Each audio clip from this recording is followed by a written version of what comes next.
आप देख रहे हैं कानपुर टाइम्स, सच्ची, निष्पक्ष और सबसे तेज खबरों। उत्तर प्रदेश के मुख्यमंत्री योगी आदित्यनाथ से परिवार की गुहार, दिल्ली में लापता युवक की तलाश की मांग। कानपुर नगर के नौबस्ता थाना क्षेत्र के दामोदर नगर निवासी सौरभ वर्मा 18 जून को नौकरी की तलाश में दिल्ली गए थे। परिजनों के अनुसार वे पहले कानपुर के दादर नगर स्थित एक गत्ता फैक्ट्री में कार्यरत थे। बेहद रोजगार और परिवार के पालन पोषण की जिम्मेदारी को देखते हुए वे दिल्ली नोएडा क्षेत्र में काम की तलाश में गए थे। परिजनों का कहना है कि जब वे उस फैक्ट्री में पहुंचे जहां सौरभ के काम करने की जानकारी मिली थी, तब पता चला कि फैक्ट्री बंद हो चुकी है। इसके बाद सौरभ के संबंध में कोई जानकारी नहीं मिल सकी है और उनका मोबाइल भी संपर्क में नहीं है। परिवार ने बताया कि उन्होंने अपने क्षेत्र की पुलिस चौकी में प्रार्थना पत्र देकर युवक की तलाश की मांग की है, लेकिन अब तक कोई ठोस कार्रवाई नहीं हुई है। इस कारण परिवार बेहद चिंतित और परेशान है। परिजनों ने उत्तर प्रदेश के मुख्यमंत्री योगी आदित्यनाथ तथा दिल्ली पुलिस से अपील की है कि सौरभ वर्मा की सुरक्षित तलाश कर उन्हें जल्द से जल्द परिवार से मिलवाया जाए। उनका कहना है कि बड़े शहरों में आए दिन विभिन्न घटनाएं होती रहती हैं, जिससे परिवार की चिंता और बढ़ गई है। परिवार ने संबंधित प्रशासन और पुलिस से मामले को गंभीरता से लेते हुए युवक की शीघ्र खोजबीन करने की मांग की है। आप देख रहे हैं कानपुर टाइम्स नाउ।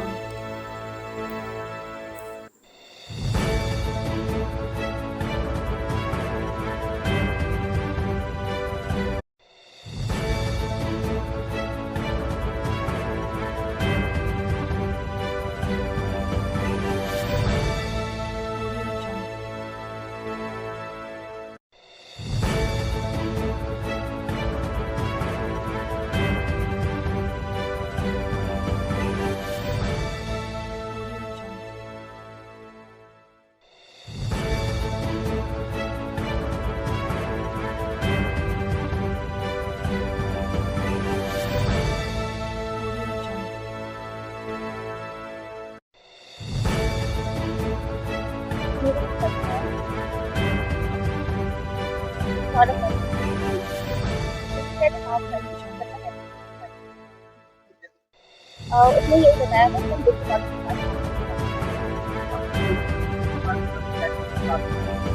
5 बजे पता था जब फर्स्ट टाइम गया था, शादी के बाद गया था 8 नवंबर को। उसके बाद ये आया है 15 मिनट को दूसरे दिन आया, तो 2 दिन रुक के चला गया। उसके पास थोड़ा ये डिप्रेशन में रहने लगा वहाँ जाके कि हमारा मालिक पैसा तो देके चला गया है, हमको पैसा नहीं मिल रहा है। फिर इसने कंपनी बदल दी। उसने शायद 2 महीने के 1-2 महीने के पैसे लेके मालिक चले गए। नहीं, मालिक का नाम नहीं बताया।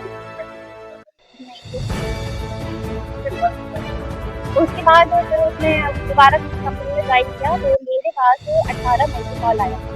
तो मेरे देवर की यही बात हुई थी, तो ये कह रहा था भाभी हम किसी मंडन के घर में रह रहे हैं। हाँ, मंडन के घर में रह रहे हैं, हम उनके साथ गाड़ी चलाना भी सीख रहे हैं 4 पहिया, और ये भी है कि हम काम भी कर रहे हैं। ये बात मेरी हुई थी उससे, बस इसके अलावा मुझे पता नहीं।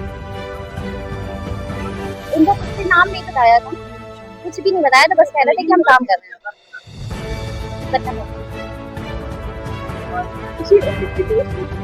नहीं, दोस्त के साथ नहीं गया है। नहीं, नाम नहीं बताया, बस भाभी की बात कर।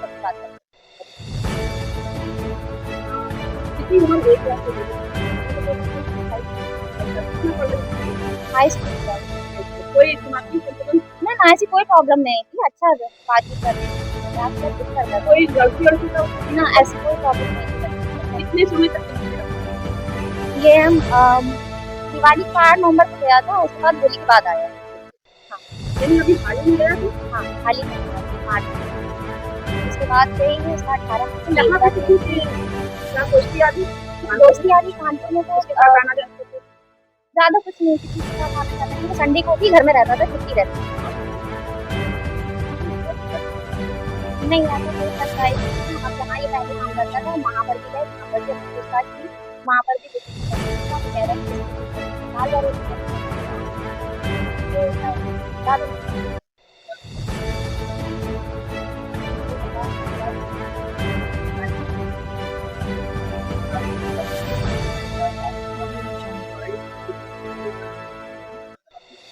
अब ये तो हमें नहीं बताया, बस फोन आ रहा है। आपके पास रखने वालों को ज्यादा कोई प्रॉब्लम नहीं, अपने काम से रहता है। कोई पुरानी उसकी रंजिश, कोई कभी नहीं। लड़ाई झगड़ा उससे किसी से नहीं? कोई लड़ाई झगड़ा नहीं है, कोई भी उसको कोई दिक्कत नहीं है। वो घर ही में रहता था, संडे को भी घर में रहता था। हम बस माननीय मुख्यमंत्री जी से यही कह रहे हैं कि बस जहाँ भी मेरा देवर है तो सही सलामत हमारी घर में जाए, उसको ढूंढ। प्रशासन से भी गुहार लगाया है, दिल्ली गई है। दिल्ली गए थे, मेरे हस्बैंड गए थे और मम्मी गई थी हमारी, तो ये लोग दिल्ली गए थे, तो वहाँ पे कुंडली जो थाना होगा वहाँ रिपोर्ट करने गए थे, तो उन्होंने यही बोला है कि आप पहले कानपुर में रिपोर्ट करिए, शायद वो कानपुर चला गया हो, तो कानपुर में रिपोर्ट करिएगा, यहाँ कोई रिपोर्ट नहीं तो होगी। यहाँ कानपुर में आपने कहा यहाँ रिपोर्ट मम्मी ने बता थाना गई थी, वहाँ रिपोर्ट करी है। क्या आश्वासन मिला उनको? वहाँ पर भी ये कह रहा कि जब आपको कुछ पता नहीं तो हम भी कहाँ से ढूंढते, आप दिल्ली में जाइए, दिल्ली रिपोर्ट करिए, बस यही बोला जा रहा है। दिल्ली वाले कहते हैं रिश्तेदारों के यहाँ आप लोगों ने जानकारी करी? एक्चुअली रिश्तेदार तो हमारे कोई बाहर तो है नहीं है, सब यहीं आसपास के हैं, तो सब कोई जगह नशा पूछिए। करता था आपका देवर किसी चीज का? नहीं, नशा वगैरह नहीं था, क्या कुछ सिर्फ मसाला जरूर खाता था, बाकी कुछ भी नहीं, बाकी कुछ भी नहीं। मोबाइल नंबर से मोबाइल नंबर एक्चुअली मुझे याद नहीं है,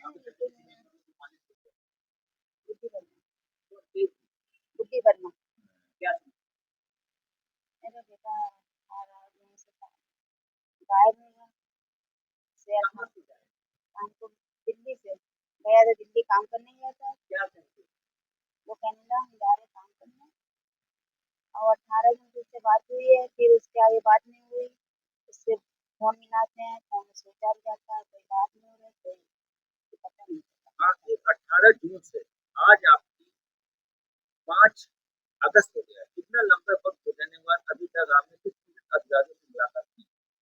फिर हम दिल्ली गए थे, तो मिली थाना, वहाँ भी तो मेरी सुनाई नहीं हुई, रिपोर्ट नहीं लिखा हुआ, उन्होंने कहा कानपुर से आप रिपोर्ट लिखा हुआ कुंडली, क्या उन्होंने ये कहा कि आप कानपुर जा सकते हो, यहाँ से नहीं होगा, क्योंकि रहने वाला निवासी कानपुर का है, तो आप वहीं से करिए। हमने कानपुर में दिया, बड़ा थाने में, वहाँ भी कोई दुश्मनी नहीं थी, नहीं मेरी भी कोई दुश्मनी नहीं है, कुछ भी नहीं चक्कर था, नहीं नाराज भी नहीं हुआ है। आखिरी कौन सा बात? आपकी कई बजे होती है 18 जून 5 बजे 5:30 आपने रिश्तेदारों में पता लगाया? जी, रिश्तेदार नहीं जाता, कोई भी रिश्तेदार आपका लगाव है? बस मेरे रिश्तेदार यही है, वो है, यहाँ कोई और नहीं। क्या आपको लड़का कुछ मानसिक रूप से? जी नहीं, वो बस ये था कि 1 महीने से वो थोड़ा उलझन टाइप की, जैसे बात जैसे कुछ उलझन जैसे होती है, ऐसे बात करता, हाँ बस ऐसे, हाँ कुछ ऐसी बात करता था वो, फिर कहने लगा मेरा वहाँ से काम छूट गया। अब आपका लड़का खो गया, कैसे ढूंढेंगे? किससे दरखास्त? हम मुख्यमंत्री सर बता रहे हैं, आपको बताना चला गया। मेरा प्रोजेक्ट सारा कर देते थे आप, मुझे किस नंबर पर है? दूसरे नंबर पर है। माननीय मुख्यमंत्री को कोई आदेश करना चाहती है? जी, क्या ये कहना चाहते हैं हमारे बेटे ध्यान दो, आप कोशिश करिए। जैसे कानपुर नवस्था संबंधित क्षेत्र में जहाँ पर एक लड़का अपनी बहन की शादी के लिए इतना परेशान होकर आखिर दिल्ली कमाने के लिए गया, एक उम्मीद लेके मैं कमाऊंगा और अपनी बहन की शादी करूंगा, वहीं पर 2 महीने 13 दिन में उसका लापता होना एक बहुत बड़ा सवाल खड़ा होता है। उनके परिवार के माता जन इस तरह सदमे में है, जो कि वो अपना बयान नहीं दर्ज कर सकती हैं। एक जो माँ होती है अपने बच्चों को दर्द कैसे 9 महीने पेट में पाल के एक एक रोटी बचा के बच्चों का लालन पोषण करती है, वो स्थिति है कि जो अपना बयान नहीं दे सकते। उनके बगल में भाभी हैं, वो कुछ कहना चाहती, बताना चाहती है किस तरीके से पूरी घटना क्या हुई। आपका मैं बहुत बहुत स्वागत करते हैं। क्या मामला अपना नाम बताएं। मेरा नाम कविता है और मेरा देवर ही लापता रहा 2 महीने से। दिल्ली काम करने गया था और दिल्ली काम करने गया था, उससे कोई बात नहीं हो पा रही है कि जून से शाम को 5:30 बजे बात हुई थी हमारे से। ये दिल्ली में गया था, कहाँ पर गया था? ये दिल्ली में पहले जहाँ काम करता था वहाँ के लिए उसने बताया था कि हम दिल्ली बॉर्डर के पास काम कर रहे हैं। दोबारा जब किसी दूसरी कंपनी में गया है तो नहीं बताया, बस इतना मेरे से बात हुई थी कि भाभी हम यहाँ काम कर रहे हैं दिल्ली में और किसी मॉडर्न के घर में रह रहे हैं, मुसलमान हैं वो, तो उनके घर में रह रहे हैं, बहुत अच्छे लोग हैं। हम उनके साथ गाड़ी चलाना भी सीख रहे हैं और काम भी कर रहे हैं। दिल्ली में जितने दिन उन्होंने काम किया उस दौरान कितनी बार आपसे फ़ोन द्वारा मुलाकात बात हुई? मम्मी से ही अधिकतर होती थी, हमसे तो बस ये कभी कदार हो जाती थी, हम उसको फ़ोन कर लेते थे, हो जाती थी। अभी तक उनकी कोई भी सूचना नहीं मिली? नहीं, अभी तक कोई सूचना नहीं मिली है। क्या अपील करना चाहती हैं दिल्ली मुख्यमंत्री और उत्तर प्रदेश के मुख्यमंत्री को? हम बस यही अपील करना चाहते हैं कि आपसे निवेदन है कि आप हमारे देवर को सही सलामत खून दीजिए, हमें घर तक पहुँचा दीजिए, हमारे घर में सब परेशान हैं। माता जी आपका बच्चे का नाम, उम्र? कंबाइन कर लिया। हाँ, उसके बाद बच्चे की जानकारी आपको नहीं मिल पा रही है, काफ़ी परेशान हैं। आप क्या प्रधानमंत्री से अपील करना चाहती हैं? मैं उनसे कहना चाहते हैं हमारा बेटा कहीं भी हो, उसको सही सलामत हम घर वापस। आप देख सकते हैं जो माँ परिवार का दर्द कैसे महसूस किया जाए जब आदमी सामने होता है, उस बच्चे परिवार को घटना घटती है वो एक बहुत बड़ा दर्द के रूप में ले लेता है। मैं अपने चैनल द्वारा विशेष तौर से उत्तर प्रदेश के मुख्यमंत्री और दिल्ली के मुख्यमंत्री से अनुरोध करना चाहता हूँ, जो आज के समय में बच्चों पर एक बड़ी संकट आ रहा है उसको किस तरीके से परिवार से मिलाने का काम करेंगे। मैं हमारा प्रयास है कि एक परिवार को खुशी देने का काम करें। मैं कानपुर बस स्टैंड की तरफ से गौरव आकाश कैमरामैन कानपुर।